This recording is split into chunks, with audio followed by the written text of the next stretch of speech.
for his opening remarks. Come back.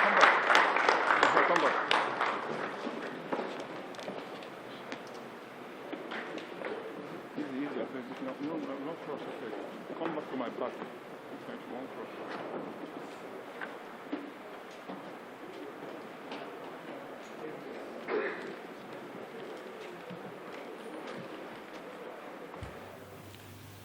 On May 31st,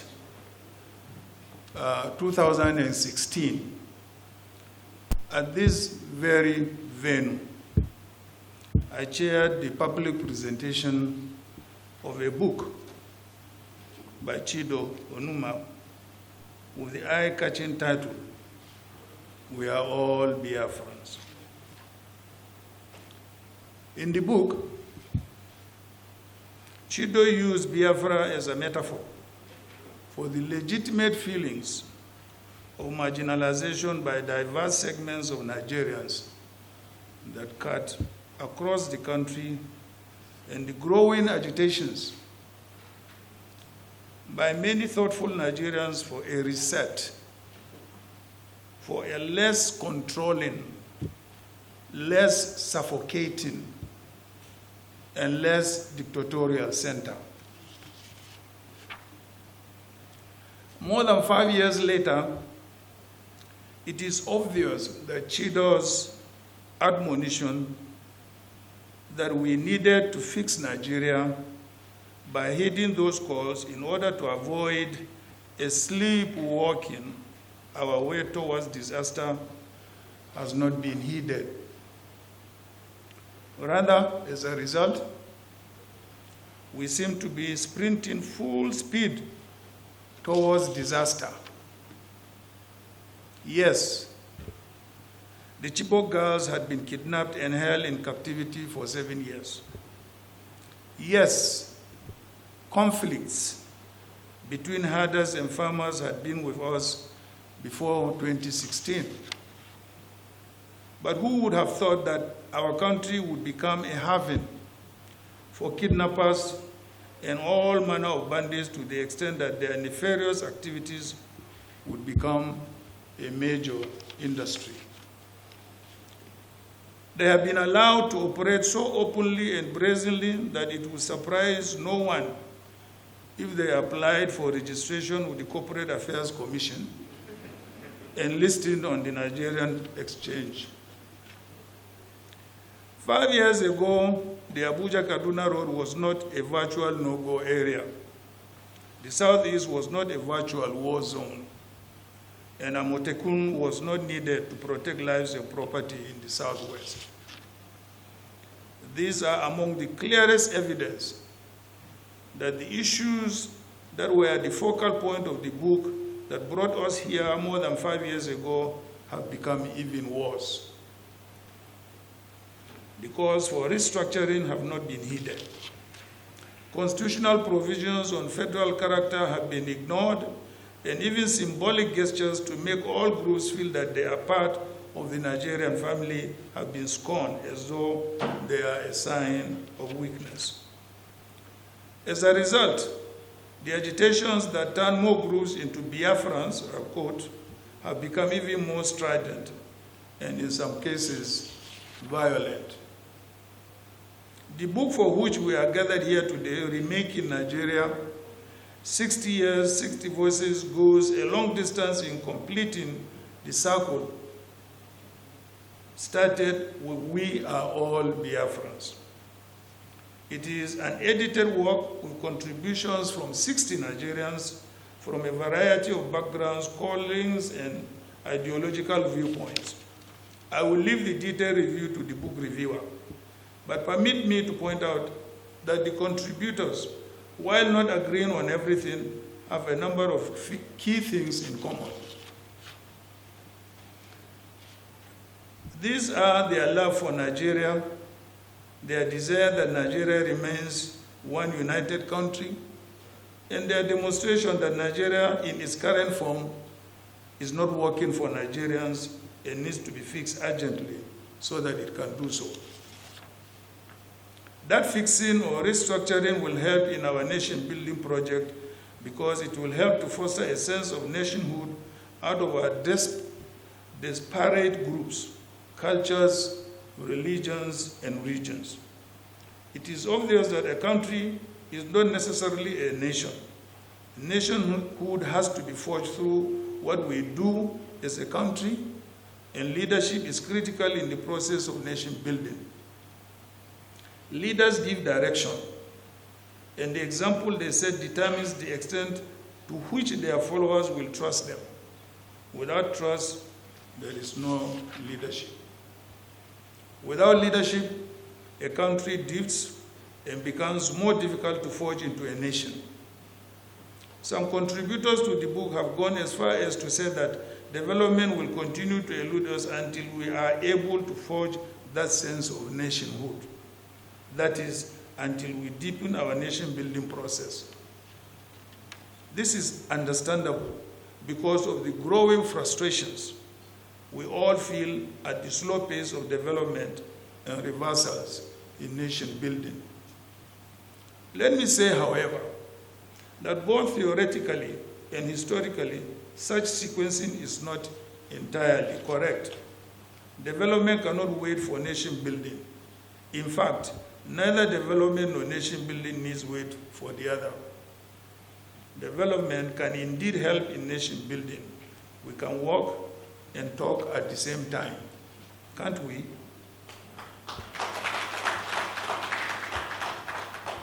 Nation building has not ended in the United States of America, United Kingdom, Russia, China, and Belgium, to cite a few examples, yet they are among the most developed countries in the world. What we need to do is to work hard at both. In my view, we must restructure our country in a manner that allows various segments to develop at their own pace and not be held back by the center or other segments. Developed segments will spur development in other segments because what they do well will attract attention of others. That may make a Nigerian union more attractive and nation building much more easier. Our poor nation building record should not be an excuse for developmental inaction or backwardness.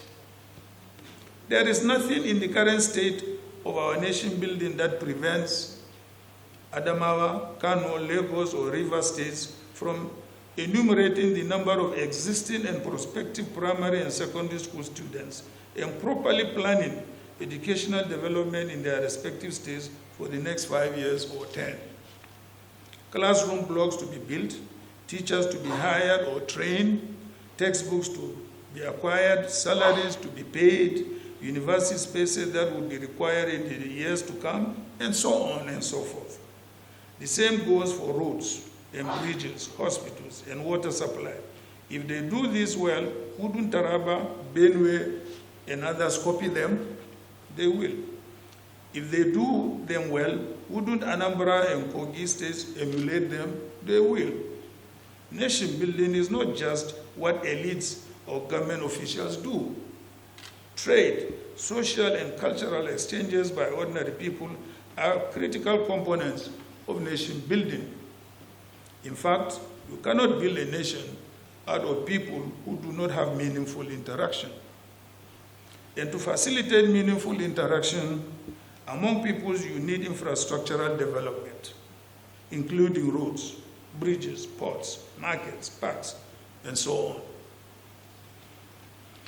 In these efforts, governments lead the way, although the private sector has important roles to play once the government does the heavy lifting, provides incentives, and sets the rules for competition.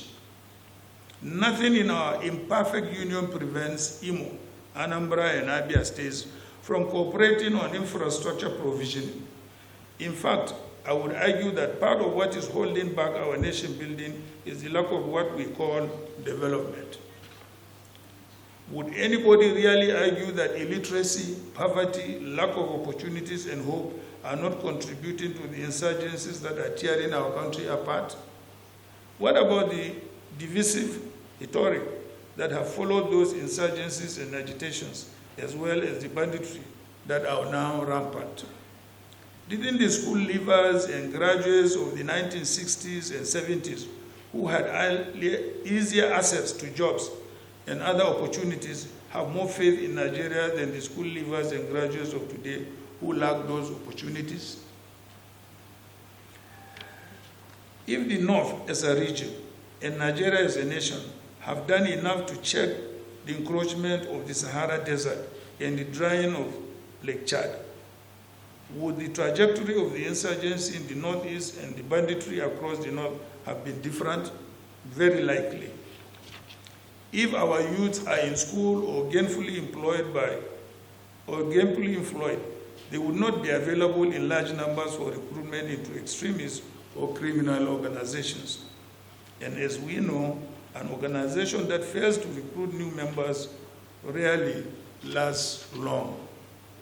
Some years ago, the late distinguished economist, Professor Ojetunji Aboyade, observed that his generation has the dubious distinction of having had better opportunities than their children.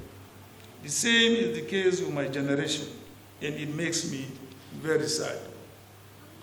So while our nation building has been imperfect and wobbly, it is not and should not be a good excuse for our very poor effort at development.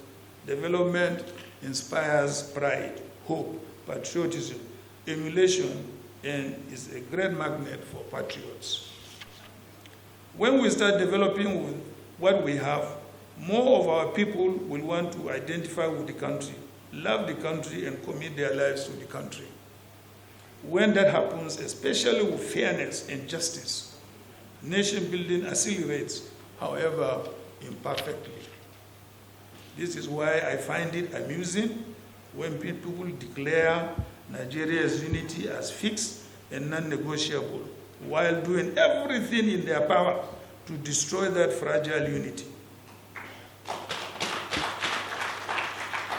Nothing in the relationships among people is fixed for eternity. You cannot declare your marriage as non-negotiable while doing everything to sow seeds of discomfort in that marriage. Countries can be created by force. You can whip groups of people into forming a country, but you cannot whip them into forming a nation. Nations are built through conscious or even unconscious agreement by peoples who believe that being together is, on balance, more beneficial than being apart. Development and nation building do not happen by themselves. They are guided by people, especially leaders, thoughtful, insightful, and visionary leaders who are willing to make sacrifices and reach compromises. When people see their leaders making those efforts genuinely and experience improvements in their lives, they are likely to follow. Over the past 6 years, the leadership of this country at the federal level hardly embarked on nation building. They may have been making utterly confusing and unproductive efforts at economic development. However, it can be rightly argued that they have been unbuilding the nation by taking conscious and deliberate actions that not only make nation building more difficult, but also undo the achievement made in that regard by previous administrations. As we all know, there were deliberate attempts made since the 1960s to forge a nation out of Nigeria. States creation, federal character, the NYSC, power rotation, unity schools, and multiple federal agencies. However imperfect, these were genuine attempts at giving each segment of the country a sense of belonging and a semblance of justice and equity, and promote interactions among our peoples. All it has taken in one administration in 6 short years to tear up the fabric of that unity and make more Nigerians lose faith in Nigeria and question the rationale of having one united country.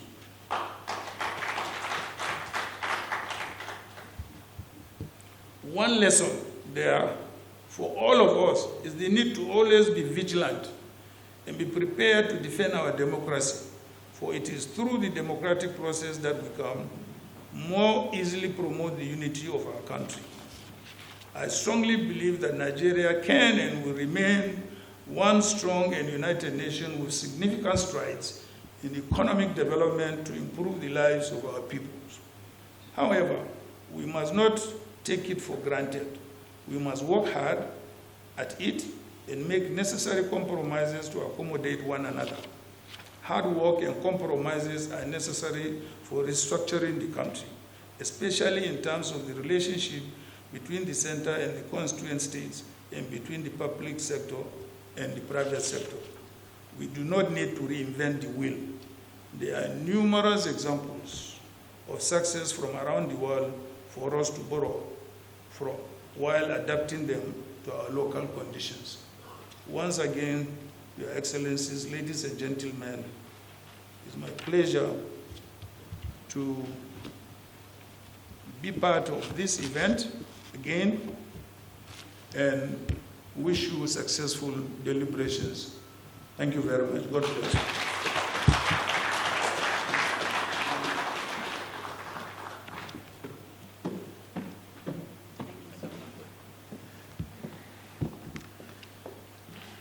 Thank you, Makwe. Your Excellency, our leader, the former Vice President of the Federal Republic of Nigeria, Your Excellency, the former Senate President, distinguished leaders and contributors to this wonderful book, distinguished ladies and gentlemen. It is my pleasure to give the address at this National Dialogue on Remaking Nigeria. I'm really impressed by the great effort which Chido and the team have put into this work. This dialogue itself is a fallout of the book, Remaking Nigeria, 60 Years, 60 Voices, which is like a Hansard of a public school parliament of some of the brightest and soundest minds in Nigeria today. I'd like to extend my sincere appreciation to every member of the team that has put this insightful and incisive work together. I've had the privilege of receiving a complimentary copy, and having gone through, I deeply appreciate the depth, the diversity, the quality of the intellect and industry therein. But I'm not surprised about the output, because the authorship is truly star-studded, and one should not expect anything but excellent thinking and elegant style.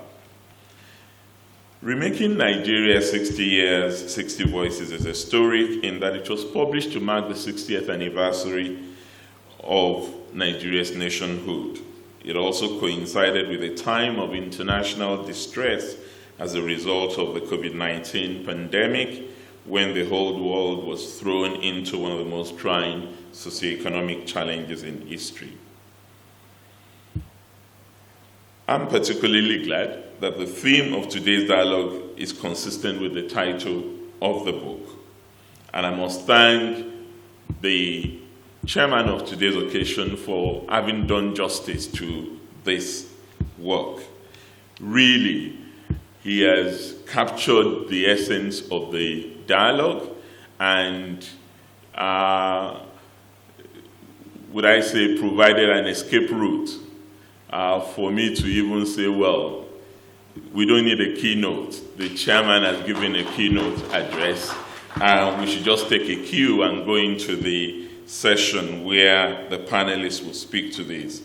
But this is a topic that many Nigerians, indeed all Nigerians, are passionate about.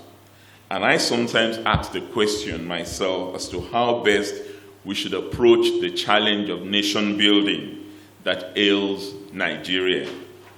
There are those who think the problem with Nigeria is our size. Some others think it is the many ethnic interests conflicting with one another for domination. Others think it is all about bad leadership and nothing else, while some others believe it is a constitutional challenge.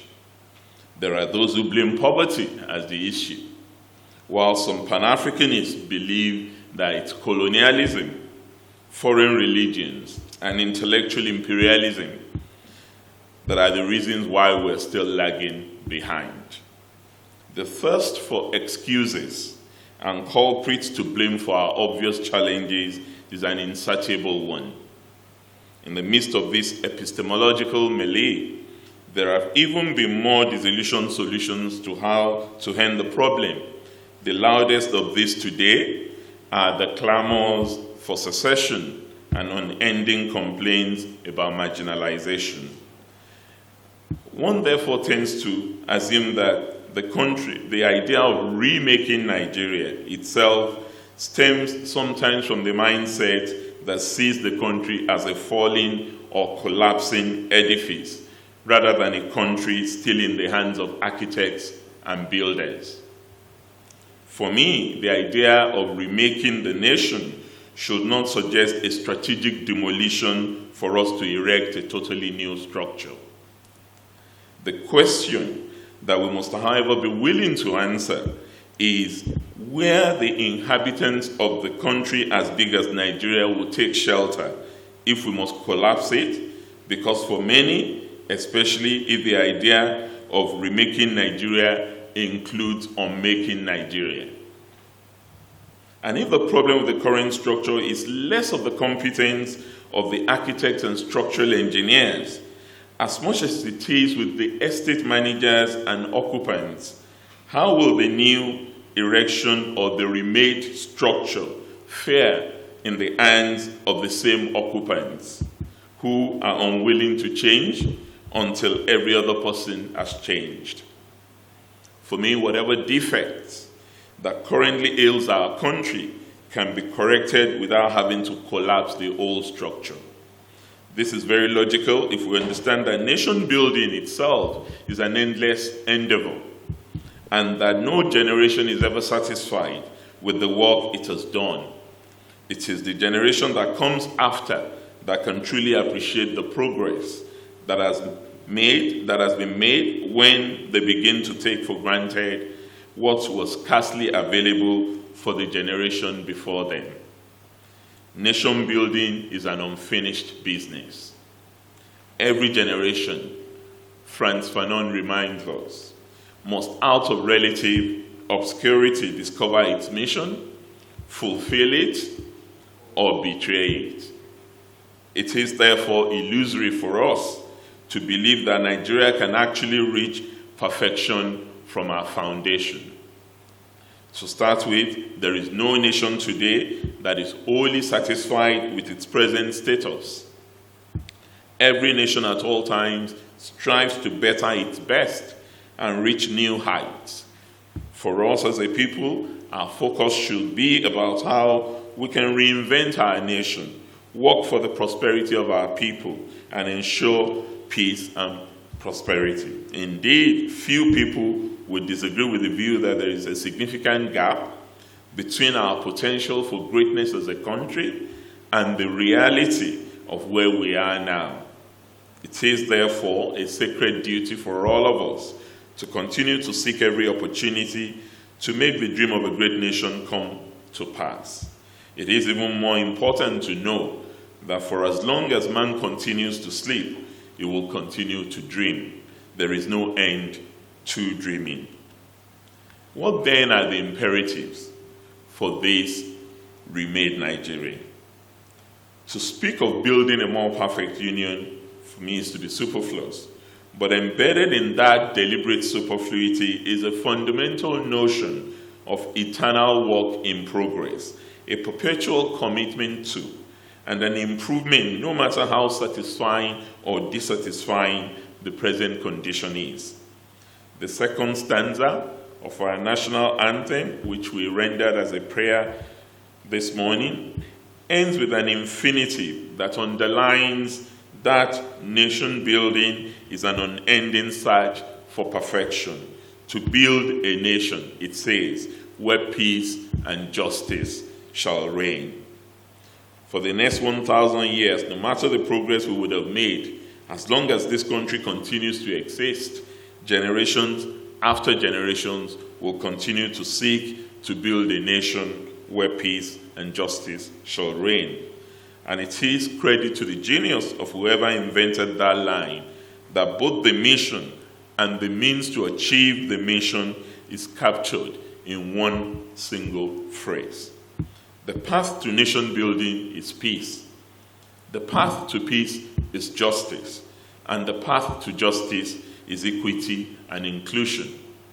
Even for Americans who coined the mantra of a more perfect union, it was done out of the understanding that the work of nation building is never done. And if a country like the United States, forged out of a common purpose and common consent, perpetually seeks to make a more perfect union, we have no excuse to give up on the task of nation building in Nigeria. The truth is what the celebrated novelist Ben Okri makes the centerpiece of his magical reality novel, The Famished Road. He metamorphizes the road as the unending journey of man and the unfinished work of nation building. For him in the road, each new generation, I quote him, begins with nothing and with everything. They know all the earlier mistakes. They may not know that they know, but they do. They know the early plans, the original intentions, and the earliest dreams. Each generation has to reconnect the dreams for themselves. They tend to become a little wiser, but don't go very far. It is possible that they now travel slower and will make bigger mistakes. That is how they are as a people. They have an infinity of hope and an eternity of struggles. Nothing can destroy them except themselves, and they will never finish the road that is their soul, and they do not know it. End of quote. Okri tells us that the work of nation building is for all generations, and how far each generation is able to go on the journey to nation building and the attainment of greatness depends on the aggregate character and predilections of that generation. And perhaps as products of a specific period of our history and national experience, we are distrustful of change, even if change is what our situation recommends. We must, however, take note that the generation that wants to take over from us are products of a different historical experience. A great number of young Nigerians today did not experience colonialism, neither did they experience military dictatorship. They are akin to the post-apartheid South Africans, generally referred to as the born-free generation, because they can take the facts of democracy for granted. It is difficult for them to see democracy as an end in itself. What really matters to them is what democracy can do for them, how it can work for them, and how it can help facilitate their dreams. Nurtured in the cusp of some of the most rapid transformation in human history, they are less fearful of change and experimentation. If it is not working, they want it fixed, and urgently too, sometimes with little thought about the costs and the benefits. The NSAS protest of 2020 and its implications are an attestation to this proclivity in our own climb. What started as an innocuous online protest over police brutality soon snowballed before our very eyes into a movement that assumed destructive dimensions. But the core demands of NSAS should not be lost today or tomorrow, not even in the ashes of the ruins that followed the protest. In that protest was a genuine desire for accountability, inclusion, and respect for human dignity, responsive and responsible leadership, and liberalization of democratic gains in terms of economic opportunity, equity, and fairness. For over a decade, several analysts have noted that our massive youth bulge should be a major demographic advantage to our country if it is to be properly harnessed. But years of neglect and failure to make the right investment to support this population is now quite predictably turning it to a major disruptive force and a time bomb. In our quest towards remaking Nigeria, therefore, the main challenge that I see is one of remodeling the Union and the basis of its fundamental national association. Unfortunately, this is one issue that we have allowed to be implicated in our instinctive mutual suspicion and unnecessary breakbacks. Caught in our politics of difference and otherness, devolution, decentralization, restructuring, and such other concepts have come to mean different things to different people, depending on the ethnic or religious toga that they wear. Our age-long distrust and suspicions of one another is now being tested and contested on the basis of this issue that should be the pivot of our nation-building efforts. However, stripped of all opportunism and dysfunctional baggage, these concepts should simply refer to a way to reimagine and reinvent our country to make it work well for everyone. I associate fully with the views of respected scholar and former chairman of INEC, Professor Atairu Jega, when he said that sooner than later, these matters have to be addressed squarely but dispassionately. The challenge is how to address the issue of restructuring the Nigerian federal system without upsetting the apple cart. That is, how to add value to the structure and systemic efficacy of the federal government in the federation without unleashing instability occasioned by the mobilization of ethnic, regional, and religious sentiments and identities.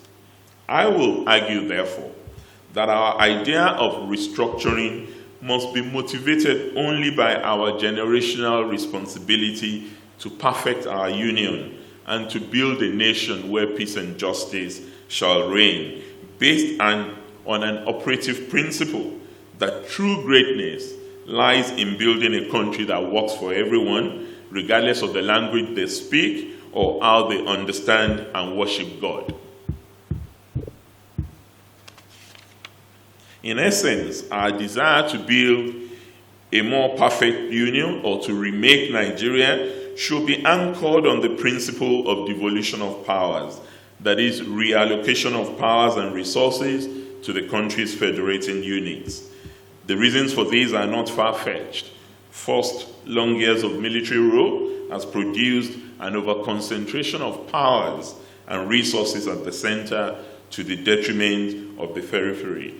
Two, the 1999 Constitution, which we operate, was hurriedly put together by the departing military authority and was not a product of sufficient inclusiveness.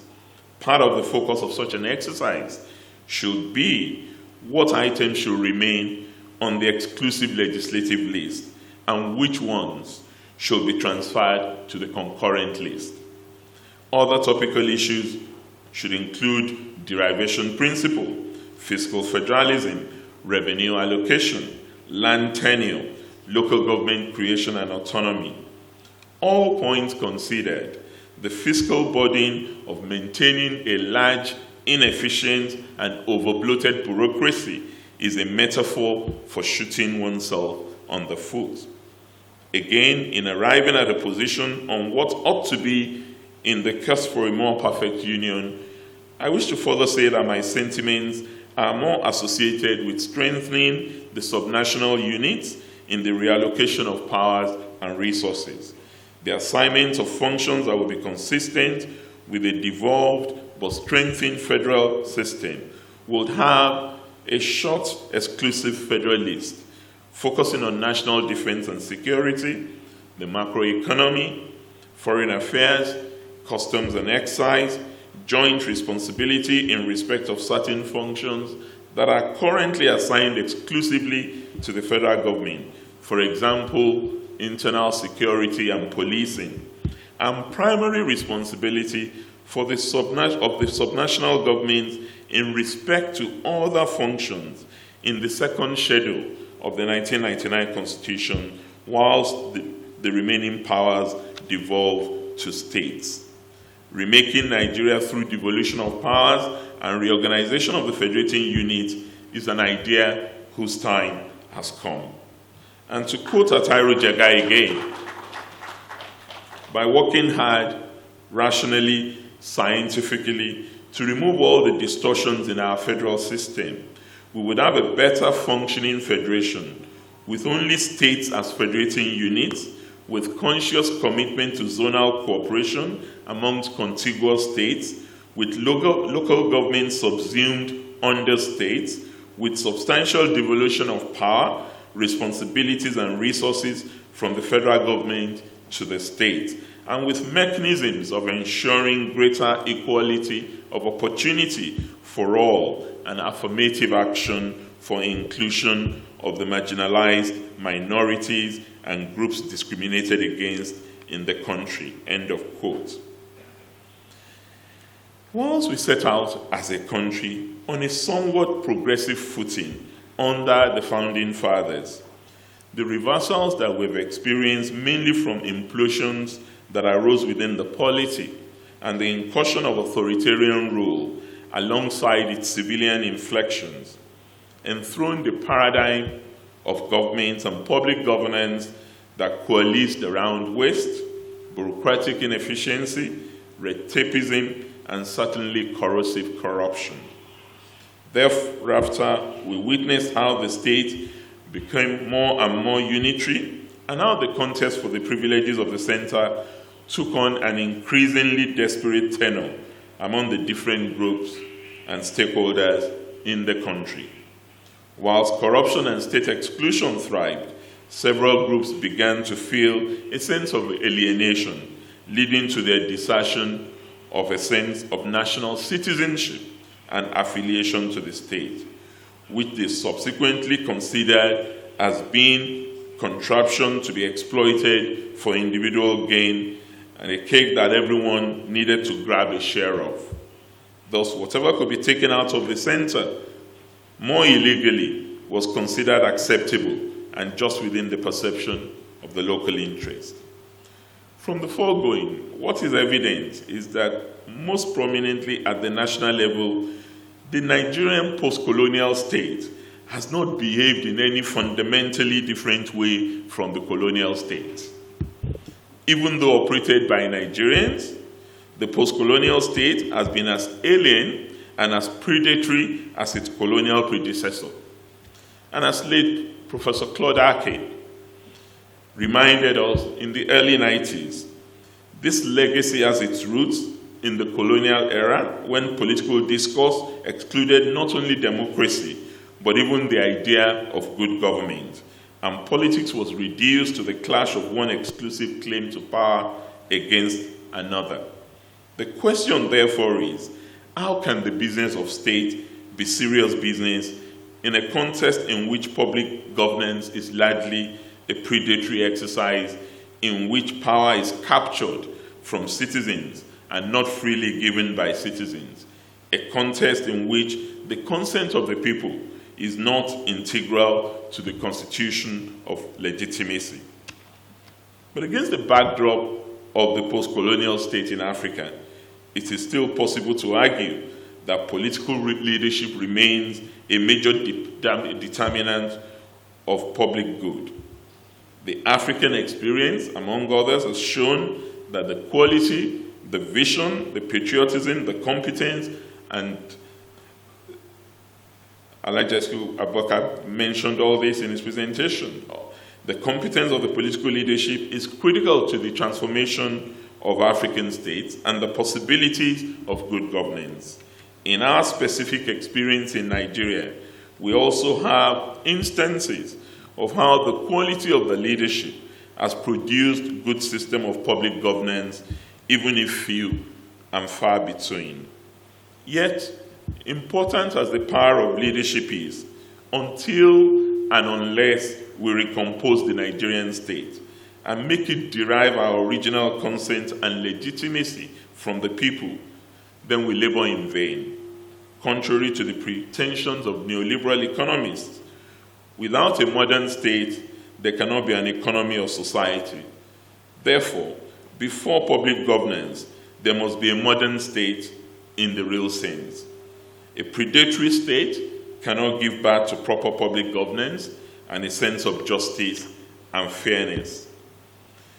Those of us in public office may delude ourselves, but the events of the recent times have brought the contradictions of the Nigerian state into a sharper focus.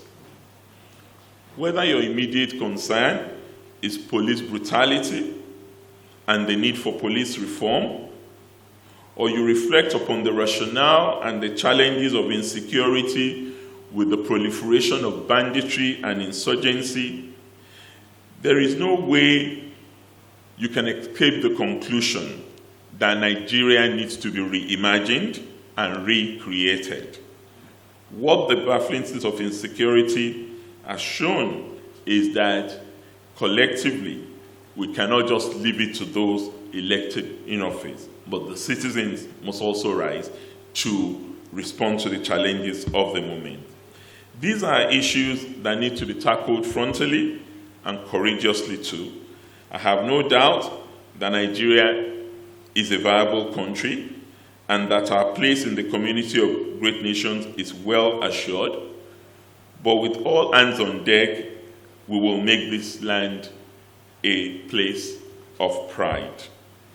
And the way to do that, in my view, is that we must de-emphasize negative energy, deactivate fault finding, concentrate on the solutions, and avoid petty antagonism, ethnic politics, religious clashes, hate-mongering, in order to build a nation where peace and justice shall reign. With a hopeful and positively minded people, there is no mountain that we cannot surmount. And that is why I wholeheartedly recommend this publication, Remaking Nigeria, to all to read in order to build a better nation. Thank you.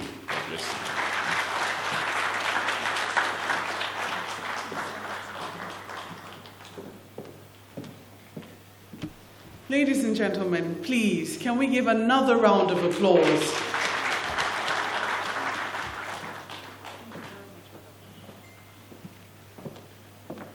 Excellencies, ladies and gentlemen, I'll stick to the existing protocol.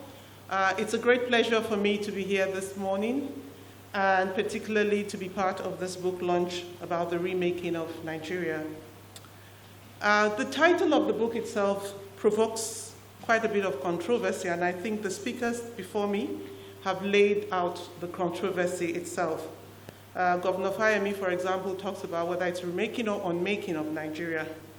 But I think we can talk about three major strands of thought that are relevant to the current thinking around the country. And these three thoughts are based on people who are saying, look, we need self-determination, because like Awolowo said, this is just a geographical expression. So we need to come together and create that geographical expression in the image of the things which we think our self-determination defines. Like Fayemi has said, there are people who say there's restructuring, and restructuring means that we are building on what exists and not trying to unmake what exists.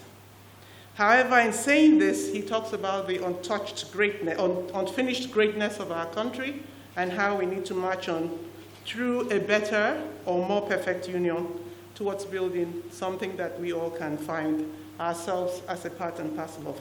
So he speaks to this recomposition, and so the remaking again can be a process of recomposition as well. That there are many people who speak about the people's constitution, and I think we've heard that from many of the advocates in civil society that says, this is about us. And those of us who look at what Soyinka said at the front of the page of the book itself, Soyinka says that we need to talk about inclusivity, and that's what Governor Fayemi talked about. We'll do that through the citizens themselves, and it's just not a mere naming of a country or naming of the exercise. The challenge this also raises is that when we put things in a book, we think we have reached a certain understanding of where we as a nation have come to. It's the same thing about the many national conferences that our country has held. After every conference, we come up with a big report. this is what the country wants. My sense of what needs to happen going forward is that how do you make the people the very essence of that change that you want? And I think Governor Fayemi tries to speak to it a little bit. But in the same book, Edwin Madunago reminds us that the state itself is not interested. The political elite is not interested in that change. And to some extent, he's right. How did we find ourselves in the place of capture by an elite class that has left us where we are today? How did we find ourselves? Is that class interested in a different Nigeria? In Nigeria today where they cannot even close their eyes in their sleep. There was a member of the National Assembly who told me, I cannot keep my generator on at night in Kaduna when there's no light in the neighborhood because I don't want to be the only one with light. How did this political elite forget itself in the midst of this? So I kind of agree with Fayemi's point that, look, there is an instinctive mutual suspicion, unnecessary brick batting going on. And maybe not unnecessary, maybe not, but there is a suspicion and a mistrust. So what are my thoughts? 2 examples exist in the book. One is on federal character, and the second one is Ndi Kato's bit on affirmative action. Musab Marafa speaks about the failure of the federal character attempt. Here is an affirmative action attempt to make sure that we build an inclusive country where everybody feels a sense of belonging in the civil service. It has not worked. It has not evened out. He does a research on the numbers don't come together. So it is a problem even when you think you have got a solution, and this is the solution, and the solution fails to work. And this solution, don't forget, is affirmative action. Ndi Kato argues that, look, we took a bill to the National Assembly called Gender Equality and Equal Opportunities, and people started making a joke of us. While the rest of the country thinks they need equal opportunities or affirmative action in one form, for women, it is a totally no-go area for the country. This is the kind of political elite we have. They pick and choose which changes they want.